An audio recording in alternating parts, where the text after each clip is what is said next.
नमस्कार. मी यादव गायकवाड, सहाय्यक संचालक इतर मागास बहुजन कल्याण विभाग हिंगोली.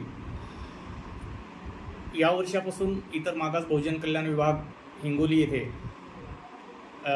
इतर मागास बहुजन कल्याण विभागामार्फत हिंगोली शहरामध्ये 100 मुलांचे आणि 100 मुलींचे शासकीय वसतिगृह कार्यान्वित होत आहे.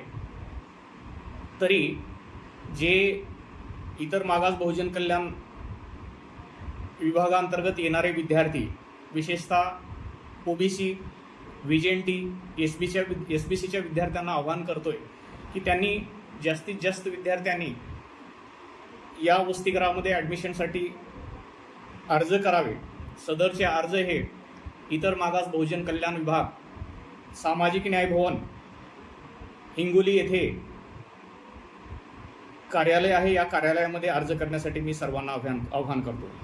यामध्ये जे 12वी उत्तीर्ण झाल्याच्या नंतर व्यावसायिक आणि बिगर व्यावसायिकमध्ये शिक्षण घेणाऱ्या विद्यार्थ्यांसाठी ॲडमिशन दिलं जातं.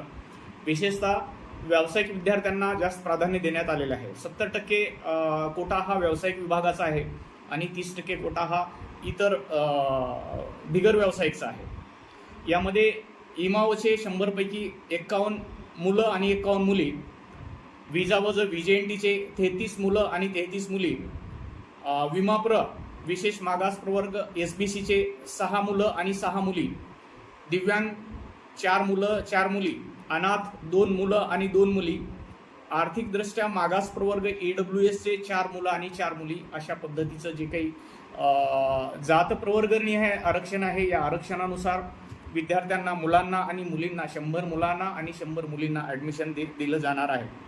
मी जे काही गरजू विद्यार्थी असतील या प्रवर्गामध्ये मोडणारे, अशांना आव्हान करतोय की जास्तीत जास्त विद्यार्थ्यांनी या वसतिगृहामध्ये ॲडमिशनसाठी अर्ज करावा आणि अर्ज केल्याच्या नंतर जे काही प्रवेश प्रक्रिया राबविल्याच्या नंतर तात्काळ त्या विद्यार्थ्यांना या वसतिगृहामध्ये ॲडमिशन देऊन विद्यार्थ्यांचे वसतिगृह कार्यान्वित करण्यात येईल. यामध्ये विद्यार्थ्यांचं जे काही क्रायटेरिया असेल त्याच्यामध्ये पालकांचं उत्पन्न हे 2.5 लाखापेक्षा कमी असणं अपेक्षित आहे आणि विद्यार्थ्यांचं मॅक्झिमम वय हे 30 वर्षापेक्षा कमी असावं. 30 वर्षापेक्षा जास्त वय असलेल्या विद्यार्थ्यांना ॲडमिशन दिलं जाणार नाही. तरी या क्रायटेरियामध्ये बसणाऱ्या विद्यार्थ्यांना मी विनंती करेन, आव्हान करेन की इतर मागास बहुजन कल्याण विभागाशी संपर्क साधायचं आणि अर्ज प्राप्त करून घ्यायचं. अर्ज प्राप्त करून घेऊन जास्तीत जास्त विद्यार्थ्यांनी अर्ज इथे भरायचा आहे.